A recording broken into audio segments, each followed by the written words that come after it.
Tenemos en el estudio, como cada viernes, al maestro Iván Martínez Azueta. Iván, ¿cómo te encuentras? ¿Qué tal, Villa? ¿Qué tal, Jorge? Iván. Pues muy bien, Viendo. como siempre. Un gusto estar acá en el Como nomás programa. milando, como dicen. Pues, ¿cómo se llama? Registrar la marca del Valle Mexicali, ¿tú? Sí. Valle Mexicali, Ejido ¿No? Guerrero. ¿Sí? Ejido Guerrero, ya nos Sí, ya apropiamos, con eso. ¿no? Sí. Algo que podamos apropiarnos. Ahí le pedimos a la gente que nos dé ideas de ver qué podemos registrar para contrarrestar a Rubén Chen. Sí. Ciudad Capital. No, decimos que vamos a registrar el nombre de Rubén Chen. Vamos a Vamos a ver cómo le haces.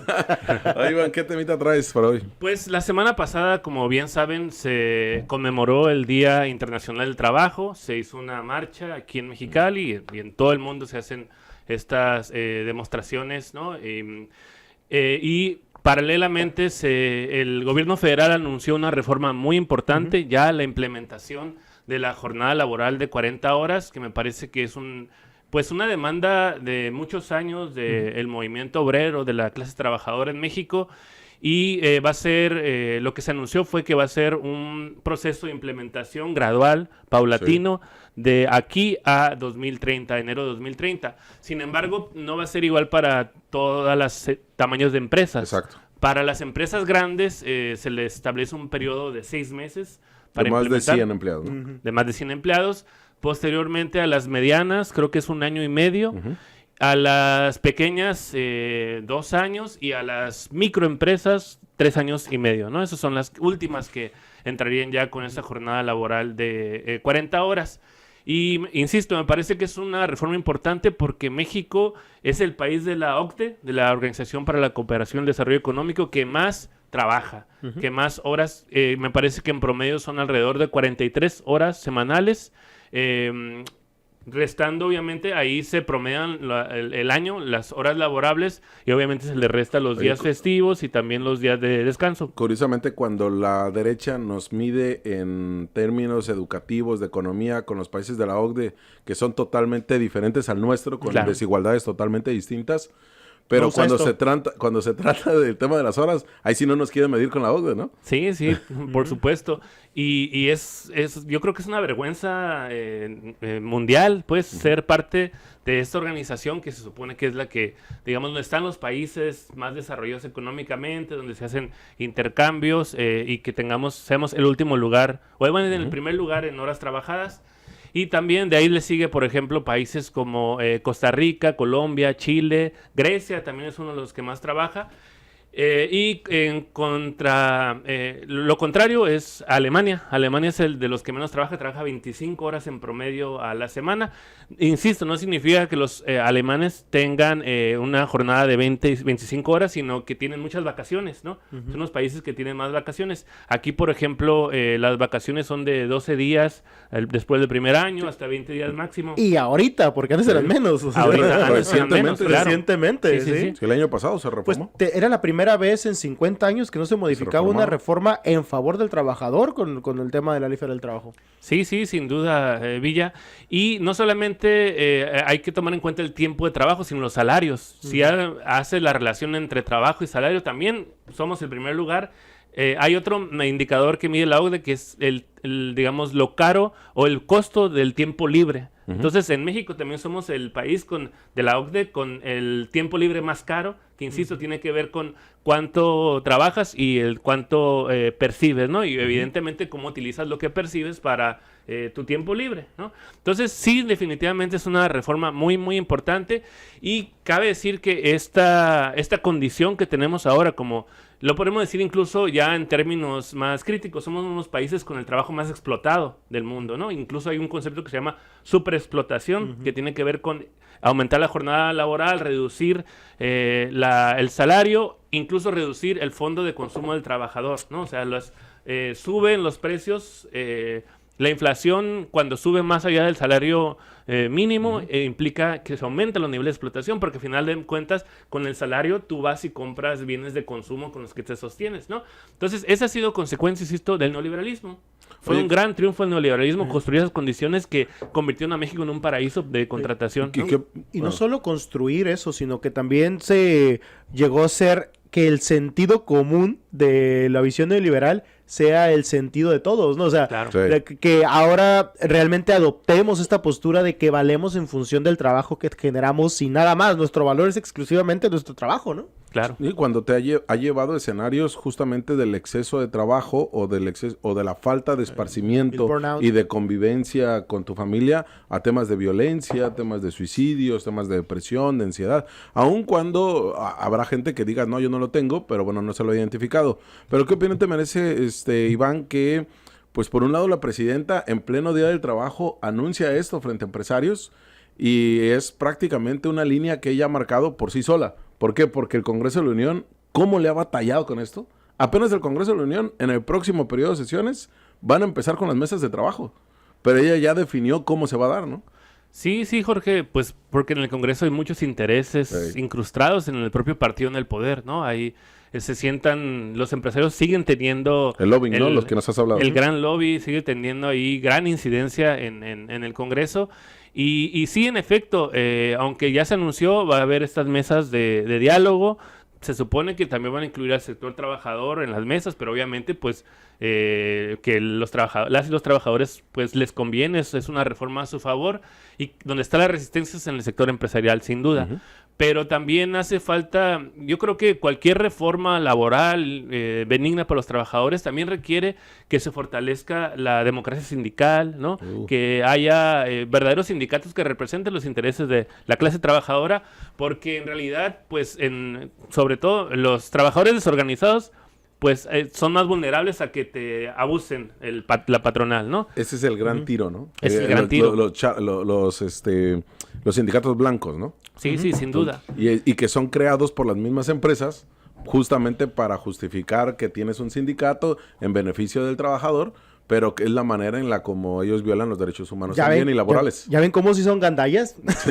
O sea, ya ven cómo sí son gandallas y al final omiten este tipo de mediciones. Y estamos hablando de que tenemos dos reformas, como lo fue la del presidente López Obrador, de aumentar las vacaciones, y esta de las 40 horas que ya se materializará con la presidenta Claudia Sheinbaum.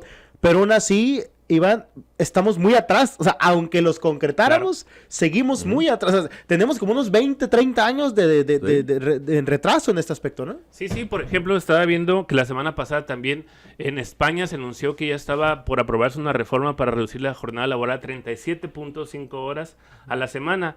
Y ellos tienen jornada laboral desde 1983 de 40 horas. Entonces, imagínate, 42 años de retraso en el caso de que, sobre todo porque los políticos, los empresarios alaban España, ¿no? Entonces, sí, sin duda... Tan es así que se van allá cuando terminan los encargos. Se van allá, por supuesto, a trabajar 37.5 horas. Pero sí, son muchas las demandas del sector trabajador, insisto. Aquí en la propia marcha del 1 de mayo se pudo observar, ¿no? O sea, a mí me sorprendió, de hecho, estuvimos ahí y fue muy grande en comparación con los demás años. Y ahí, pues, aparte de que hay inconformidad por los intentos de aprobar la reforma de la ley de Listecali, ¿no? Que ha sido rechazada ampliamente por el sector trabajador. También había muchas denuncias contra liderazgos sindicales, también la exigencia de democracia sindical. Por supuesto, también se habló de la jornada de 40 horas. Y bueno, hay muchas demandas, ¿no? Y me parece que también el hecho de que no haya ni siquiera el secretario del Trabajo, Alejandro Arregui, no estuvo presente ahí, significa pues que hay mucha inconformidad en contra de porque la legislación ni laboral. la gobernadora, ni la alcaldesa, ni Arregui, ni nadie, nadie fue relacionado al tema laboral, ¿no? Claro, sí. Oye, si quieres, fíjate que ese tema lo íbamos a tocar la siguiente semana, Iván, pero qué bueno que ya lo tocas desde hoy. El miércoles le preguntamos a Alejandro Arregui, secretario del Trabajo, justamente ¿qué decían los empresarios de Baja California, los patrones, los empleadores? ¿Qué es lo que opinan sobre esta reforma? Porque acá no ha habido mesas, no ha habido foros, nadie lo ha planteado, salvo lo que organizó Armando Samaniego, pero desde el punto de vista legislativo. Pero acá sí no se ha planteado nada desde la Secretaría del Trabajo sobre este tema. Le cuestionamos a Alejandro Arregui al respecto. Vamos a escuchar qué fue lo que nos dijo. La verdad es que yo debo reconocer también a los patrones de Baja California. Son patrones comprometidos que han asumido con entera responsabilidad, en su gran mayoría, las reformas profundas que se han dado en el sector laboral. Hacemos un gran equipo entre trabajadores, patrones y nosotros como autoridad en favor de las y los trabajadores. El tema de la jornada es un tema muy debatido que ya no es un tema de hoy, es un tema que ha estado en las mesas. Vamos a hacer, estamos proponiendo hacer algunas mesas de trabajo de la mano de la Secretaría del Trabajo Federal con los empresarios Baja California. Pues al final, que aquí no hay problema, dice Regui, ¿no? Dice, aquí todo el mundo está a favor. Sí, aquí los trabajadores, es más, los trabajadores quieren trabajar 49 horas. Aquí incluso los trabajadores quieren trabajar el domingo, ¿no? Aquí no hay ningún problema. Dice, vamos a hacer mesas de trabajo. Pues esto era desde el año pasado. O sea, aquí realmente creo que hay una gran simulación de lo que se está haciendo en la Secretaría del Trabajo. Porque si por una parte el sector empresarial se está peleando 180 millones del FIDEM, dudo mucho que los empleadores que aseguraban que son el 90% del Producto Interno Bruto de Baja California estén a favor de las 40 horas. Pues habrá que monitorear porque la mayor parte de las maquilas, o bueno, muchas tienen más de 100 empleados, entonces en 6 meses tendrían que modificar, ya jornada laboral de 40 horas. Entonces, si están aprobando, pues veremos si realmente se cumple, ¿no? El planteamiento seguramente va a querer ser como, pues vamos a darles un aumento, vamos a pagarles con pizza para que se queden 2 horas y les van a contar las pizzas como pago, ¿no? Algo así. Esa es la otra, que si los empleadores quieren sostener las 44 horas o 48 horas, tendrían que pagar el doble, porque ya es día de descanso, ¿no? Entonces implicaría un aumento de los sueldos para los trabajadores y se les sostiene el mismo jornada laboral. Porque incluso ya hay maquilas que, por ejemplo, no trabajan los viernes, pero no en todos los puestos. Son puestos directivos y de medio nivel. Me acuerdo que yo trabajé en una maquiladora hace muchos años cuando estaba en la universidad, que trabajabas 10 horas al día. Te daban los 2 días, sábado y domingo, pero trabajabas 10 horas. O sea, ya te cuento, estamos hablando de que son 50. Los call centers. Los call centers yo creo que son de los más abusivos y que tienen más empleados. Tendrán algunos hasta más de 100, ¿eh? Sí, o sea, y son los más abusivos en términos de horas. O sea, al grado que te miden el tiempo que vas al baño. O sea, no te puedes pasar de 15 minutos por semana. Entonces, lo mismo, te miden, si tú, como decía el Villa, si tú quieres descansar el único día que tienes, o quieres descansar 2, tendrás que trabajar 15 horas, 12 horas más. Y eso tendría que estar, o sea, ya está regulado y se lo pasan por el Lo que me encanta es que ahora los empresarios dijeron, es que todos estamos de acuerdo. Ay, hace 20 años estaban de acuerdo, hace 10 años, hace 3 años estaban de acuerdo. Siempre tan benevolentes. Sí, y ahora resulta que nunca se les ocurrió a ellos hacerlo. No sé, ¿te ha tocado a ti platicar con algún empleador que te diga, sí estoy de acuerdo? No tengo porque yo no... de mis amigos No, pero gente que tú conoces, o sea, no que estés pisteando con él, pero que tú, que al menos alguien públicamente haya dicho... yo sí estoy de acuerdo. Octavio Sandoval ayer decía, estoy a favor de las 40, estoy a favor de que se reduzca a 40 horas. Pero sí, Octavio no tiene empresa. Tiene su negocio, tiene su despacho y tiene una pequeña empresa. Entonces, pero él, por ejemplo, sería gradual hasta los 3 años. No, porque no tiene... O sea, sí, no claro, tiene es una pequeña empresa. Entonces, él no tendría tanto problema. Puede definir su estructura. Pero yo me refiero es que ningún empresario de los de peso de Baja California ha salido a decir con la bandera, yo estoy con la presidenta, vamos 40 horas. Nadie, ¿eh? Así como para que Arregui nos diga que todo el mundo está de acuerdo. Claro.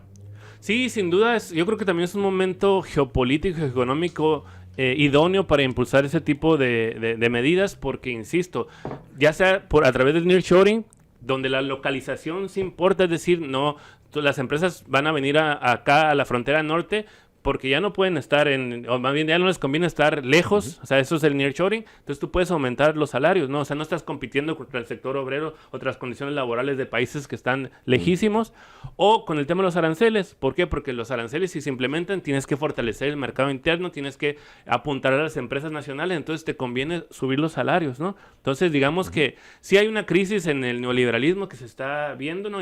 Las propias políticas de Trump apuntan a eso, pero es el momento histórico de impulsar mejoras a las condiciones de los trabajadores y que los trabajadores se organicen, ¿no? Esa es la otra oportunidad, pero sí se requiere mucho trabajo. Chorro.